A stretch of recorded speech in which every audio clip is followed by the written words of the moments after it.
A North Korean soldier spent 8 years clawing his way to the elite, guarding Kim Yo-jong herself. Then one day, sitting in the back of her motorcade, he overheard something he was never supposed to hear: a casual conversation about nuclear first strikes, target lists, and letting millions of his own people starve. What he did next cost his father's life and gave his children their freedom. This is Han Tae-jun's story. Join us in standing up for human rights. Subscribe to hear more stories of freedom and help us bring these voices to the world. It started in the spring of 2018 on a train bound for Pyongyang.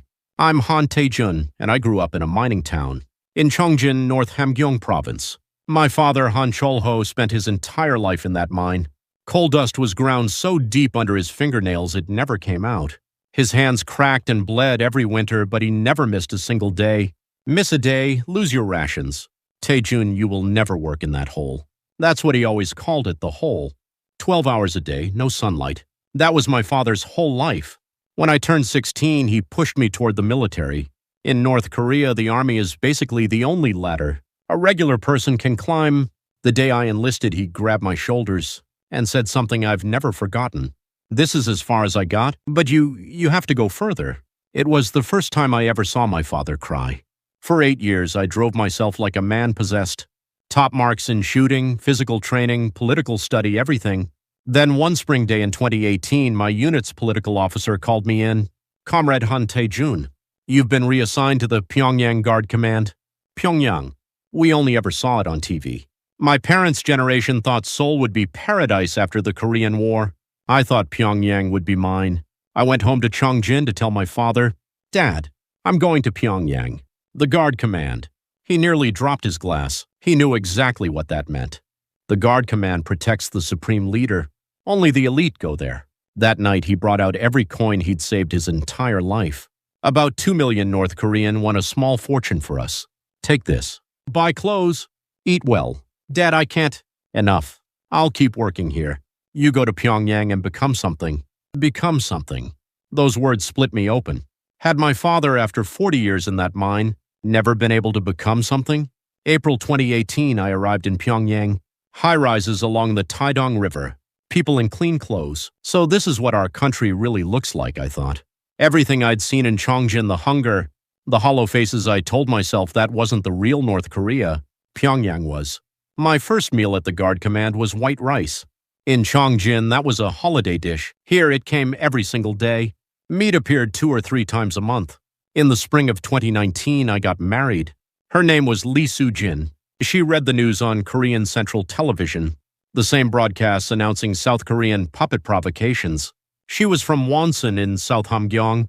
We were both kids from the provinces who'd made it to the capital. A year after the wedding, our daughter Seo-yeon was born. The year after that, our son Ji-ho. When I sent my father a photo of the grandchildren, his letter back said, Tae-jun. I saw the baby's face. So beautiful. Grandfather wants to meet them soon, but Pyongyang feels so far from here. I didn't understand how sad that was. Cheongjin to Pyongyang is 1 day by train. But in North Korea, you can't travel without a permit. Workers like my father could never get one for Pyongyang. I was genuinely happy. A steady job. A beautiful wife. 2 healthy kids. For a boy from a mining town, it felt like a dream. In the fall of 2021, I was assigned to protect Kim, YO-JONG, Kim Jong-un's younger sister and the second most powerful person in the regime. My job was to escort her motorcade. Comrade Han Tae-jun, this assignment is of the highest importance. Protect Comrade Kim Yo-jong completely. Yes, sir. I will. I was proud. A kid from Cheongjin standing this close to power. I wrote my father, Dad, I've been given an important assignment. I can't say more, but it matters. I owe it all to you. A month later, his reply, I'm proud of you, but don't overdo it. I'm cheering for you from here. A few days after that letter arrived, my life began to unravel. October 2022. I was in the back seat of Kim Yo-jong's car. Guards usually ride up front, but that day, the circumstances were unusual. She was riding with a senior military official, and I was in the back corner. I sat quietly, earpiece in. The car door closed. The conversation began. At first, it was routine. Then it wasn't. I heard things I was never supposed to hear. That night, I couldn't sleep. My wife, Soo-jin, noticed. What's wrong? Something happened? No, nothing. But everything was wrong. My skin was crawling. Everything I'd ever believed had started to crack that night. The drive back from the meeting. Kim Yo-Jong and the military official. I sat still in the corner. The missile launch got good reactions. That's just theater. Kim Yo-Jong's voice was calm. The real work is elsewhere. The miniaturization is complete. The target list is ready. Seoul subway stations. U.S. military bases. Government buildings. A first strike would end things in 3 hours. And the Americans. They won't intervene. Nuclear powers don't go to war with each other. They were laughing. Calm, easy voices like they were choosing a restaurant. What's the status of rations in Hamgyong province? Cut off for 3 months. What does it matter? Let the provincial people starve. Pyongyang is all we need to hold. My body turned to ice. Hamgyong. That's where my father lived. 2 million people could die of hunger and it wouldn't affect the system. If anything, it solves the food problem. I couldn't breathe. My hands were shaking. I pressed them flat against my thighs and held very still. I didn't sleep that night either. Let the provincial people starve. The words wouldn't leave me. A week later, a letter came from my father. Taijun? Things are hard in Chongjin these days. Rations have been cut for 3 months. But don't worry about me. I'm buying corn at the market. My hand shook holding the paper. He was 62 years old. How was he buying corn at the market? I asked a colleague who was from the same region. How bad is it in Chongjin? Don't ask. People are collapsing in the streets. Hundreds have starved this year alone. The elderly are the worst off. My chest caved in. That night I told Soo-jin for the first time, I think we've been living wrong. She grabbed my face and covered my mouth. Get a hold of yourself. You'll get arrested talking like that. But, I know. Her eyes filled with tears. Every time I read the news on air, I felt it. All of it was lies. I'd say our people are living happily while my friends from home were starving to death. We held each other that night without speaking. Everything we'd built our lives on was a lie. We both knew it now. The next morning, Pyongyang looked different. Clean streets. Behind them, millions dying. The system I was guarding was killing my father. That winter, I heard another conversation. Prepare a major provocation for next spring. Time it with the South Korean government transition. Are you considering nuclear use, if necessary? South Koreans are the same people as us. If they die, they die. I was shaking in that car. People in the South, they have families. Children who go to sleep at night. That evening, I held Seo-yeon. She was 7, asleep against my chest. There are children falling asleep like this in the South right now. Tears slid down my face. What had we been taught our whole lives? Strike down the South Korean puppets. But they're just people. They're us. Everything I'd believed collapsed. Spring 2023, the surveillance started. Someone followed me on my way to work. An unfamiliar car sat outside our building for days. My phone felt compromised. Colleagues began avoiding me. Comrade Han, be careful. The security bureau has been asking about you. The blood drained from my face. They'd already marked me. One day Soo-jin came home looking like a ghost. The security officer at the TV station called me in. He wants weekly reports on your behavior. My own wife ordered to surveil me. Then it got worse. Seo-yeon came home crying. Dad, my teacher asked strange questions. She wanted to know what you say at home. A 7-year-old. They were using a 7-year-old to inform on her father. That night I turned on the bathroom faucet and cried into the sound of running water. A country that turns children into surveillance tools. This was what I'd been protecting. In May, a letter from my father. Taejun, I'm a little sick. The cough won't stop. I have a fever. I want to see a doctor, but I have no money. Pneumonia. In Chongjin, pneumonia is nearly a death sentence. I found antibiotics on the Pyongyang black market. 3 months' salary. I asked a colleague I trusted. Can you take this to my father when you go to Chongjin? Lieutenant Han, it's dangerous. The security bureau has been... Please, my father is dying. He nodded. That was my mistake. A week later, the security bureau called me in. Comrade Han Tae-jun, you recently sent medicine to your hometown. Where did you get it? Have you seen anything unusual on the job? A chill ran through me. They knew. They knew I'd heard something in that car. No, nothing. Are you sure? We know everything. I didn't sleep that night. A month earlier, a senior colleague in my department vanished overnight. His whole family was taken to a political prison camp. The charge suspected disclosure of classified information. My children were 7 and 5. June. I was removed from Kim Yo-Jong's detail. Comrade Han Tae-jun will be reassigned to other duties for the time being. In North Korea, losing trust means one thing. That night I told Soo-jin, we have to leave. For real this time. What about the children? Seo-yeon is 7. Ji-ho is 5. That's exactly why. If we stay, they'll live our lives over again. What about your father? I had no answer. Mid-June, a black car appeared outside our building. No headlights. It had been there for days. Are they here for us? Not yet. They're watching, but it's only a matter of time. That night I started planning. I got a Chinese phone and reached a broker. Can you move a family of 4? 2 adults, children aged 7 and 5. Honestly, kids that age are almost impossible. If they cry, it's over. I'll pay double. A long pause. I'll try, but I can't guarantee anything. The cost 10 million won, more than everything we owned. We sold the Pyongyang apartment on the black market a fraction of its value. A date was set. September 15th. 3 away. Tumen River crossing at Onseong. 3 months away. The hardest part was explaining it to the kids. We're going on a trip. Is grandfather coming? He'll come later. A lie. I knew he'd never come. I said it anyway. Late August. I requested a week's leave and took the train back to Chongjin. I needed to see my father one last time. The whole ride I turned one question over. Do I tell him the truth? I already knew the answer. He'd try to stop me. I walked from the station to his house, the alley, where I used to run as a child. Nothing had changed. It was just older, more worn down. The small house he'd lived in for 40 years. I opened the door. He was lying under a blanket. Tae-jun, why are you? He'd thinned down to almost nothing. The pneumonia had hollowed him out. His face was pale. When I helped him sit up, I could feel every rib under his shirt. I'm passing through on a work trip. Good. Thank you for coming. How are the grandchildren? Home with Soo-jin. Seo-yeon must have gotten so big. She's in kindergarten now. His eyes lit up. They always did when we talked about the grandchildren. Dad, I brought rice. Let me make dinner. Don't bother, I can do it. No. Let me. I went to the kitchen and the tears came. A pot with a little corn porridge.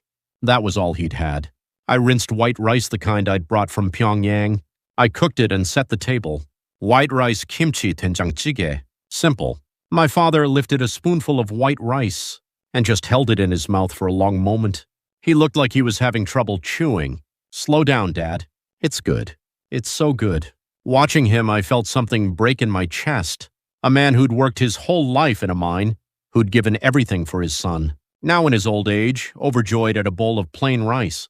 After dinner, he asked, how's life in Pyongyang? Good. The kids are growing up well. That's all I wanted. For you to get out of this hell. Hell? Chongjin is hell, Tae-jun. Pyongyang, at least there, people can live like people. He'd always known. He'd known exactly what kind of place this was. Come to Pyongyang, Dad. I'll take care of you. I can't. No travel permit. And what would an old man like me do there? But enough. I'll die here. In this house, on this ground. That's my fate. Dad, I'm going to defect. I'm taking the grandchildren and leaving. I'm leaving you behind. I couldn't say it, but you're different, Tae-jun. You escaped this. That's enough for me. After dinner, we sat across from each other. Tae-jun, should we have a drink? Sure. He produced a bottle of makgeolli from somewhere, something he'd been saving. We drank. It was the first time we'd ever shared a drink together. Tae-jun, I'm proud of you. Dad, I mean it. A boy from the Chongjin mines all the way to Pyongyang. A guard for Kim Yo-jong herself. Only because of you. No, that was you. He raised his glass. His hand trembled. What have I ever done for you? I raised you poor. Couldn't even feed you properly. Dad, you're why I made it this far. I failed. Spent my whole life in that mine, coal under my nails, and that's it. But you made it. That's all that matters. He wiped his eyes. So did I. I have one wish, Tae-jun. What is it? Take care of the grandchildren. Seo-yeon. Ji-ho. I hope those 2 children get to live happy lives in this country. My chest felt like it was going to burst. Dad, I'm taking the grandchildren out of this country. We're leaving. I'm leaving you. Yes, Dad. I'll take care of them. I won't live long. My lungs are bad, nothing's working right. But if I could just see their faces one more time before I go, I'd have nothing left to want. Dad, you have to live longer. No, I've done enough. Now it's your turn. We talked until dawn. Childhood memories. His stories about my mother. The mine. If your mother were still alive, she'd have been so happy to see the grandchildren. She's watching from somewhere. I think so too. She's watching over all of us. The sky was getting light. Time to go. Dad, I have to leave now. Go carefully. We stepped into the yard. He followed me to the door. Give these to the grandchildren. He reached into his pocket and pulled out a few pieces of candy. Faded old. He must have spent real money on them. Dad, it's fine. For my grandchildren. Seo-yeon and Ji-ho will love them. I took the candy. My hands were shaking. Dad, something was trying to come out. My throat closed. What's wrong? Nothing. Just I love you, Dad. I'd never said those words before. Not once in my life. He stared at me. What's gotten into you all of a sudden? I just wanted to say it. He patted my shoulder. His hand was dry and thin. I love you too, son. The moment he said it, I started to cry. Go carefully. I'll be cheering for you from here. Yes, yes. I turned and walked away. I looked back once. He was still standing in the doorway, waving. His shoulders were shaking. He was crying. Does he know? Does he know this is the last time? I couldn't go back. If I went back, I would fall apart. I kept walking, eyes forward. At the end of the alley, I looked back one more time. He was still there, still waving. That was the last time I saw my father. I cried the whole train ride home, because I was the one condemning him. The moment I defected, North Korea's guilt by association law would kick in. My father would be taken to a prison camp immediately. A 62-year-old man with pneumonia in a political prison camp. 3 months at the most. Father, I'm sorry. I'm so sorry. But I had no choice. I had to save my children. Back in Pyongyang, I told Soo-jin. I went to see him. One last time. What did you say? Nothing. I just told him I was on a work trip. She held me. It's not your fault. This was the only choice we had. But somewhere inside me, I knew the truth. This was my decision.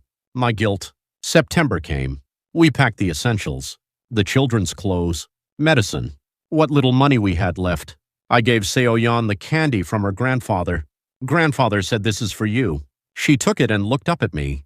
When do we see grandfather? Soon. Soon. Another lie. She put one piece in her mouth. It's sweet. Tell grandfather thank you. She tucked the rest carefully into her pocket. I'm saving these for when I see him. Something collapsed in me. The night of September 14th, I stood in our apartment for the last time and looked around. The place I'd dreamed about my whole life from Chongjin. I was about to leave it forever. I tore up the paper with my father's phone number. No evidence. Then it hit me. After this, there's no way to reach him. Ever. Tears. Soo-jin put the children to bed. We had to wake them at 300 a.m. I sat alone and stared at a photograph of my father. He was young in the picture and he was smiling. Dad, I'm sorry. I'm a terrible son. I'm sending you to hell. He kept smiling. But Dad, I have to save my children. I have to let your grandchildren live free. I bowed to the photograph. Forgive me. When you get to heaven, please rest. No sleep that night. Tomorrow we were leaving North Korea, leaving my father behind. September 15, 2023. Dosi. Kids. Time to get up. Seo-yeon and Ji-ho rose with sleep-glazed eyes. Dad, are we going on our trip now? Yes. But we have to be very quiet. Don't wake the neighbors. We carried almost nothing. A few changes of clothes, water, medicine. The streets were empty. Pyongyang to Onsong was 8 hours by car. We climbed into the broker's vehicle and headed north. In the back seat, Seo-yeon asked, Dad, are we going to grandfather's house? No. Somewhere else. Where? You'll see when we get there. Ji-ho fell asleep against his mother. I was grateful he didn't understand. We arrived near Onseong around 200 p.m. The broker led us to a small house. Wait here until tonight. We move at 300 a.m. That afternoon lasted forever. Seo-yeon kept asking, Dad, why are we here? I want to go home. Just a little longer. We're going somewhere good. What about grandfather? I had no answer. E-P.M. The broker returned. Dress warmly. The river is cold. And the children not a sound. Not one sound. Do you understand? Seo-yeon and Ji-ho nodded. Do under 30. We moved. Walking through the dark. I held Seo-yeon's hand. Soo-jin carried Ji-ho on her back. After about an hour, the Tumen River came into view. The current was louder than I expected. Those lights over there, that's China. We just have to reach them. The broker's voice was barely a whisper. The water is about 3 feet deep. Carry the children. If you see a patrol light, drop flat. Don't hesitate. Ready? Yes. Let's go. The moment my foot touched the water, the cold hit like a blade. September water, but it felt like ice. I lifted Seo-yeon onto my back and waded in. Soo-jin strapped Ji-ho around her neck. Dad, it's cold. Quiet. Not a sound. The water rose to my waist. The riverbed was slick. I moved 1 foot at a time. Then, a small whimper. Ji-ho was crying. He couldn't help it, the cold was too much. Ji-ho, no. Soo-jin pressed her hand over his mouth. Too late. A beam of light cut through the dark. Patrol. Down, now! We sank into the water up to our chins, only our noses above the surface. Seo-yeon was shaking. Ji-ho struggled to breathe. Just a little longer, a little longer. The light swept across the water. It was getting closer. My heart was hammering so hard I was sure they could hear it. If they caught us, it was over. All of us. Seo-yeon gripped my hand under the water. Her small fingers were freezing. Please, please. The light moved on. The patrol passed. Go. Now. We pushed forward. 20 yards to the far bank. 10 yards. 5. My foot touched Chinese soil. Safe. You're safe. Soo-jin dropped to her knees and started sobbing. My legs gave out. I sat down in the mud. I put Seo-yeon down and tried to breathe. Dad, where's grandfather? Isn't he coming? She was shivering, soaking wet, looking up at me. He'll come later. When? I couldn't answer. I just held her. We had crossed the Tumen River, but I had left my father on the other side. A Korean Chinese pastor's apartment in Yeonji, a basement room, no windows. The broker left us with instructions. Stay here for 3 months. Do not go outside. If Chinese police find you, you get sent back. 16 square meters, no daylight. For a 7-year-old and a 5-year-old, it was brutal. Mom, I want to go out. Not yet. A little longer. How much longer? Neither of us knew. Within a week, Seo-yeon's face had gone pale. No sunlight. Ji-ho started coughing. The damp basement gave him a cold. He has a fever. We can't go to a hospital. If anyone finds out who we are, I got fever medicine from a pharmacy. It barely helped. Every night, Ji-ho's cough echoed off the walls. Cough, cough. It's okay, baby. Mama's right here. Soo-jin stayed awake holding him night after night. A month in, Seo-yeon asked the same question every day. Dad, call grandfather. The phone is broken. Then write a letter. We can't. Not right now. Why? I miss him. One day she sat down and drew a picture. Crayons. It was her and her grandfather holding hands. I'm going to give this to grandfather when I see him. My vision blurred. 2 months in, a Korean Chinese pastor came to visit. Brother Han. News from the north. What news? He paused. The security bureau raided your father's home. Accused of aiding a defector. What happened to him? He was transferred to a political prison camp. That night, for the first time, I cried loud enough to hear. I didn't care. Father. Father. Soo-jin held me, but there was no comfort. A 62-year-old man with pneumonia in a political prison camp. I knew what that meant. 1 month. Maybe 2. Seo-yeon woke up. Dad, why are you crying? I'm not. Go back to sleep. I turned away and wiped my face. 3 months in, Ji-ho's condition got serious. The cough wouldn't stop. His temperature hit 104 degrees Fahrenheit. Pneumonia. We have to get him to a hospital. If we're identified, they send us back. Then what? He could... That night I made the decision. Soo-jin, we're going to South Korea. Right now. How? Call the broker. We'll pay more. We need out fast. The broker came the next morning. There's a route through Laos and into Thailand, but it's dangerous, especially for children. How much? 500 per person. 2,000 total for your family. Everything we had left. We'll do it. 1 week. Be ready. The last night in the basement, Seo-yeon reached into her pocket and pulled something out. Her grandfather's candy. Dad, look. I still have one left. Faded wrapper. Old candy. I'm saving it for grandfather. Seo-yeon. He's already gone. He'll love it. He told me to eat them. But I saved one. I was good, right? Yes. You were very good. Soo-jin was blinking back tears. December 2023. We left China. Bus, train, truck. Changing vehicles at every border, moving south. The children were exhausted. Ji-ho was still coughing. Mom, are we almost there? Just a little further. Will we see grandfather there? Another lie. But they needed something to hold on to. China-Laos border. The broker led us to a small warehouse. From here we walk, a mountain pass. All night. Patrol guards work the day shift. How far? One night of walking. So and M. We set out. I carried Seo-yeon on my back. Soo-jin held Ji-ho, a single flashlight. No moon. Watch your step. The trail gets rough. 30 minutes in, Seo-yeon's weight started to grind into my shoulders. Sweat soaked through my shirt. Am I too heavy, Dad? No. I'm fine. An hour. 2 hours. My legs were failing. Soo-jin looked ready to drop.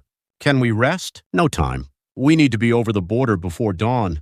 We kept walking. Then Soo-jin screamed. What's wrong? There. I swung the flashlight. A snake, thick as my arm, coiled across the path. Ji-ho burst into tears. Shh, not a sound. The broker clamped a hand over Ji-ho's mouth. The patrol will hear. The snake slid into the brush. Disappeared. Seo-yeon had her arms locked around my neck, trembling. Dad, I'm scared. I know. I've got you. Almost there. Around midnight, we hit the steepest section. This is the hardest part. There's a rope. Use it. Nearly vertical. A rope anchored into the rock face. With Seo-yeon on my back, I grabbed the rope with one hand and pressed her against me with the other. My foot slipped. Watch out. I caught the rope. We swung against the rock face and hung there. Dad! It's okay. We're okay. Heart pounding. I inched us upward, one handhold at a time. 10 minutes to reach the top. Soo-jin made it up behind me, Ji-ho on her back. Her face was white. Are you all right? Yes. Her hands wouldn't stop shaking. They see ya. M. We stepped onto Laotian soil. You're through. It's safe now. My knees buckled. I sat down on the ground. Seo-yeon climbed off my back and patted me. Good job, Dad. 7 years old. The tears came hard. 2 days in a cargo truck to Vientiane. Hidden in the back. No food, no bathroom. 4 people in a dark box, knees touching. Mom, I'm hungry. I need to go. Hold on. We're almost there. The truck stopped. Vientiane. One night in a small guest house. The first time we lay down on an actual bed. The next day, a bus to the Thai border. 6 hours. Somewhere on that ride, Seo-yeon dug into her pocket. Grandfather's candy. Dad, I still have it. The last one. Faded, soft around the edges. When I see Grandfather, I'll give it to him. Seo-yeon. He told me to eat them. But I saved this one. Aren't I good? Yes, sweetheart. You're so good. Soo-jin turned toward the window. Thai border. The moment we stepped off the bus, Thai police surrounded us. Passports. We had nothing. We're from North Korea. North Korea? We're Korean nationals.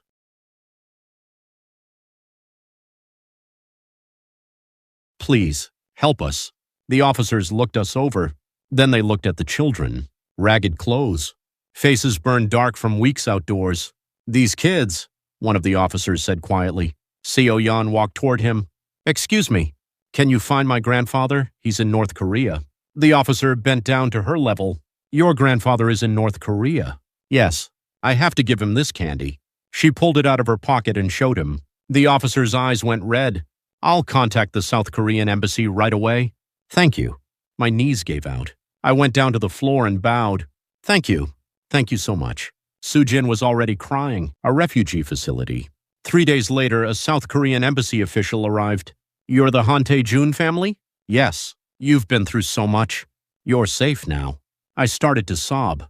Are we really safe? Yes. You'll board a flight to South Korea in 1 week. We're preparing the paperwork. Thank you. Thank you. I couldn't raise my head. I just kept bowing. 1 week later, Suvarnabhumi Airport, Bangkok. An agent handed me 4 tickets. Seoul Incheon. Departing 1200 noon. I stood holding the tickets and couldn't stop the tears. We're really going. We're actually going. We boarded the plane. I sat down in my seat and stared at it. All of it. The overhead compartments, the little reading light, the tray table. Real. Before takeoff, I looked out the window. Thailand below. And to the north, Laos, China, and beyond all of it, North Korea.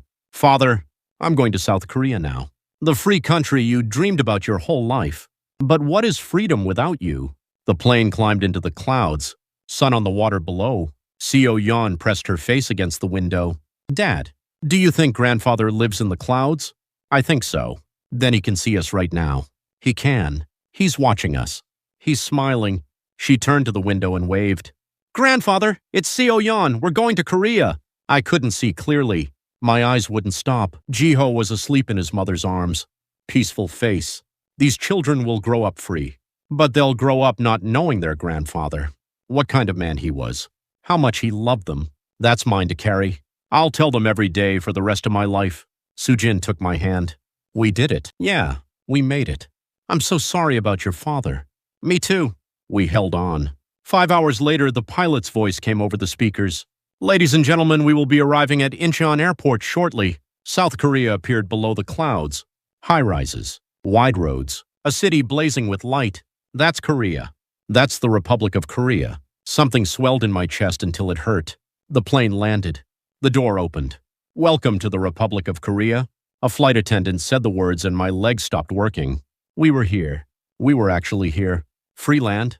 But my father is buried in North Korea. The tears came again. November 23rd, 2023, Incheon Airport. The moment I stepped off the plane, my legs gave out. I had to grab the wall. We were taken to Hanwon, the resettlement center for North Korean defectors. South Korea for the first time. Everything was too fast, too much, too bright. Dad, the lights are on even at night. Seo-yeon was stunned. The electricity never goes out here. The first night at Hanwon, agents from the National Intelligence Service came to see me. Mr. Han, you served on Kim Yo-Jong's security detail. Yes. Did you observe anything unusual in your time there? I told them everything. The car. The conversation in October 2022. Nuclear miniaturization complete. The target list. Seoul subway stations. U.S. military bases. Government buildings. First strike in 3 hours. Rations in Hamgyong cut deliberately. 2 million deaths acceptable. The agents' faces went still. This information you're certain. I heard it directly. The team leader looked at his colleague.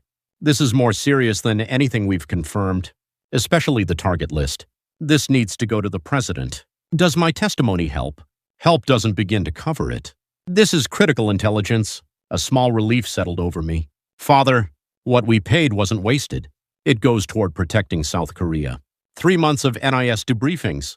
While that was going on, the children found their footing at Hanwon. Seo-yeon ran outside for the first time in months. Mom, the teacher isn't scary here. In North Korea, teachers watched children and reported on them. Here, they just taught. Jiho saw a doctor. The pneumonia cleared. He'll be completely fine. A healthy kid.